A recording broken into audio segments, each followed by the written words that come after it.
hano niturwana tugatsinda inyenzi inkotanyi burundu nazo dutwira urubanza n'ububaho kuko ruzaba turarwanya kandi batsinda. The tragedy known as the Rwandan Genocide raged from April 7, 1994 to July 1994. In these 100 days, an estimated 800,000 to 1 million Tutsi were murdered and tortured at the hands of their neighbors and friends. When the pre-existing environment of racism and violence reached its peak, the Tutsi pushed through the tragedy of genocide and prevailed and triumphed in the form of life, forgiveness, and recovery. Just like all other genocides, Rwanda had many precondition stages: classifications, discrimination, dehumanization, organization, preparation, and persecution. While the genocide itself was short-lived, the precondition stages go back a century. The tension between the Tutsi and Hutus started with German and Belgian rule. In the 1890s, Germany would claim Rwanda as part of the German East Africa.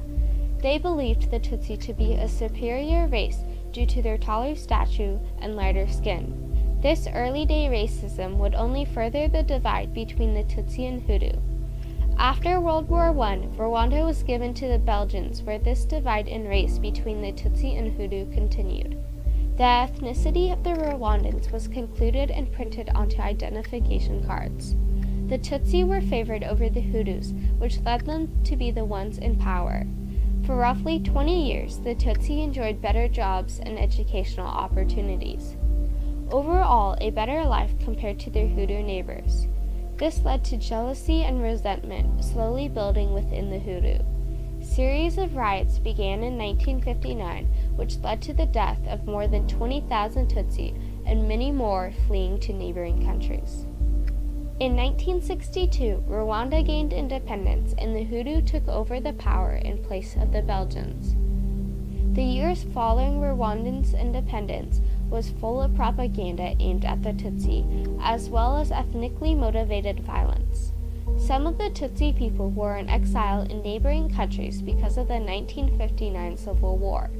They wished to return to their country, but were not allowed because it was too overpopulated. This led to the creation of a rebel group called the RPF, in hopes of returning to their home country. In 1990, the RPF invaded Rwanda from Uganda. In 1992, a ceasefire during the hostility led to negotiations between the RPF and the government.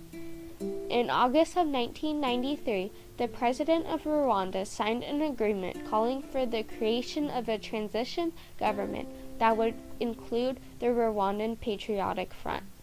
This power-sharing agreement angered Hutu extremists and led to a devastating event. On April 6, 1994, a plane carrying the Rwandan president was shot down with no survivors. This was all that was needed for the remaining peace to crumble and start the slaughter of neighbors and friends. Killing began only hours following the death of their president. This would mark the beginning of nearly 1 million deaths of men, women, and children in only 3 months' time. The majority of the country turned on their Tutsi and moderate Hutu neighbors. The country became overflown with bloodshed. True to the definition of genocide, the top government and ruling party officials played a direct role in the appalling atrocities. Radio broadcasts were used to spread the message to meet the end goal of eliminating all Tutsi. These broadcasts referred to the Tutsi as cockroaches and snakes. Dimanche 19 juin 1994, et il est 16h22 à Kigali, dans le blindé de la FNM. Avis à tous les Guinéens qui nous écoutent, oui, à tous les Guinéens qui nous écoutent, le Rwanda appartient à ceux qui le défendent vraiment. Et vous, les Guinéens, vous n'êtes pas des... Lists of who were Tutsis were made prior to the genocide and were given out to the perpetrators. Along with this, militias set up roadblocks where you were expected to hand over identification that proved that you were not Tutsi. If you were deemed Tutsi by either identification card or your looks, you were slaughtered and kept from escaping and reaching safety. The lists of who were Tutsis were also commonly found at the stationed roadblocks. Hutu men, women, and children would kill the minority Tutsi whenever the chance arose. They were hacked with machetes, spears, and knives, shot at, and tortured. The killing fields were everywhere. Even churches became home to the deaths of thousands of Tutsis. Along with murder, rape was also used in the genocide to torture the Tutsi. Rape was not done behind closed doors. It was done in the public to humiliate the victims. Rape squads consisted of Hutu men who were released from the hospital who had HIV and AIDS. Their sole job was to rape Tutsi women and girls. This was in hopes of wrecking the reproductive system of Tutsi females. Within this event lies another story of Rwanda, a story of enduring hope, ongoing forgiveness, healing, and triumph. They are taking the darkest moments of their history and creating light and good from it. Rwanda is slowly rebuilding their community and forgiving and learning from the tragedy they went through. There's a lesson to be drawn from this experience, it's forgiveness.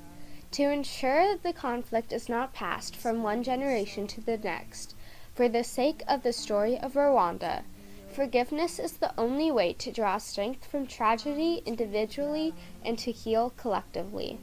Witnessing the killing of someone, seeing dead and mutilated bodies, and physical attack caused thousands throughout the country of Rwanda to suffer from trauma. The statistics done on various conditions and mental health conducted by a community-based survey in 4 sectors of the Muhanga district in the southern province of Rwanda from May to July 2010 using trained psychologists shows data that is shocking.